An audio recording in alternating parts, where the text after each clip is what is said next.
recruitment for almost 15 years, and I'm about to say something that might shock you. A good portion of the recruiters that work in recruitment today, they're not worth working with.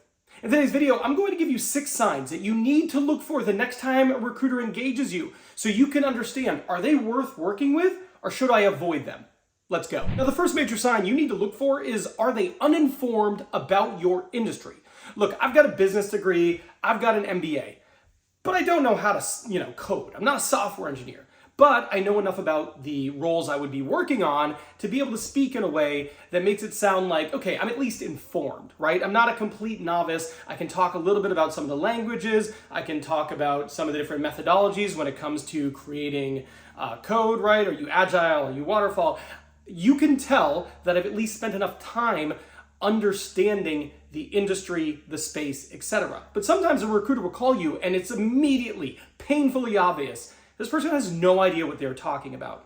If someone calls you and they have no idea what they're talking about, you should not work with that person because the likelihood is they are newer to that industry and they don't have the credibility and authority to actually help you in these roles. The whole reason you work with a recruiter is access to roles and access to hiring managers. There are other things, but primarily that's what you're hoping to gain from that relationship. And if a person sounds like they don't know what they're talking about to you, well, that's how they sound to hiring managers, meaning they probably lack influence and they won't be able to get you in front of the right people because when they reach out to those people, they know this person doesn't know what they're talking about. So the first red flag you need to look for when it comes to evaluating, is this recruiter worth working with, is do they actually understand enough about your industry to have some credibility. The next big thing you got to watch for is, do they actually do what they say they are going to do? If they say they're going to email you, do they do it? Do they say, if they say they're going to follow up via a text, via an email, via a phone call, do they do it?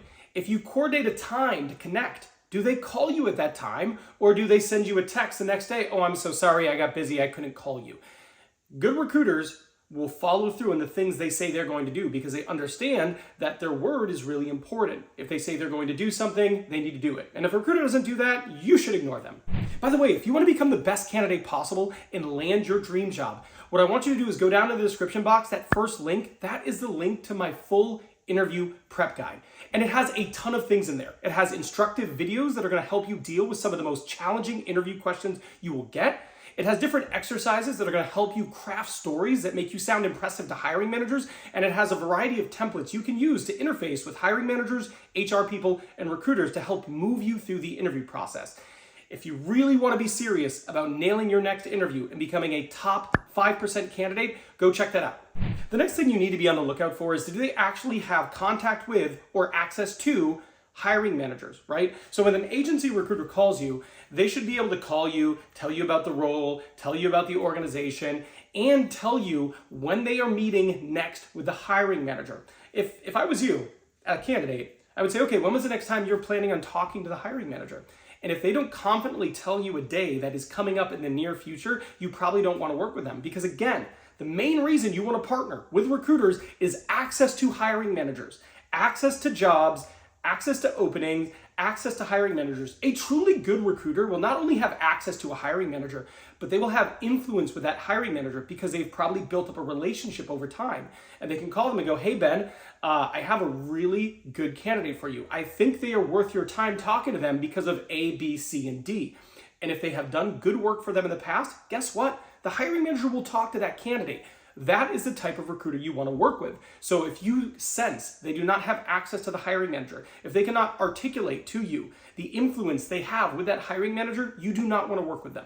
A massive red flag is if a recruiter asks you to drop out of an interview process with another company. So oftentimes when you're working with a recruiter, they'll ask you, okay, how does this job compare to the other opportunities you are currently pursuing right now?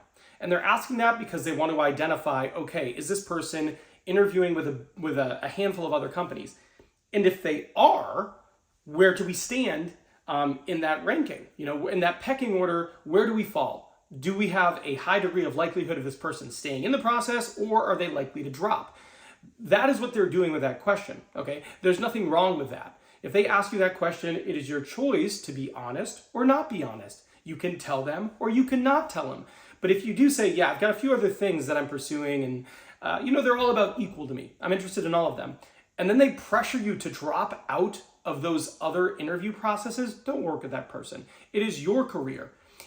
They can choose to present the opportunity to you or not, but they definitely don't get to choose which opportunities you pursue. If they try to push you to leave other opportunities behind just to pursue theirs, do not work with them. The next thing is kind of similar. They pressure you to do anything. If they're trying to get you to, go to an interview the next day, but you're not available and you can't do it, and they really pressure you to do it, if they pressure you to reveal information you're not comfortable revealing, if they pressure you to give them references and you're not sure you want to do that yet, don't work with that person.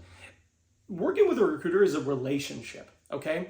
And relationship dynamics shouldn't be built on pressure. They should be built on having a good reciprocal relationship in which they are helping you, you are helping them. That's how it should work. It should not be built on pressure. If they try to pressure you, do not work with that recruiter. Another sign of a good recruiter is that they are highly communicative. They're communicating with you frequently. They message you, they keep you in the loop, they reach out to you after interviews. How did the interview go? Are you more interested, less interested, or the same after that interview? Did you learn anything new in that interview? That's a good recruiter. So the opposite is what you need to look out for. If a recruiter does not communicate to you for a long period of time, they're hard to get in touch with, they're totally out of the loop, do not work with them. Good recruiters exist. You should not spend time working with bad recruiters. Now, if you're watching this video and you want to get more interviews, what I want you to do is I want you to watch this video here. This video here is all about how you can use AI to land more interviews. Look, if you're not doing it, your competition is. So you should definitely do it. I'm done here. I'll see you over there.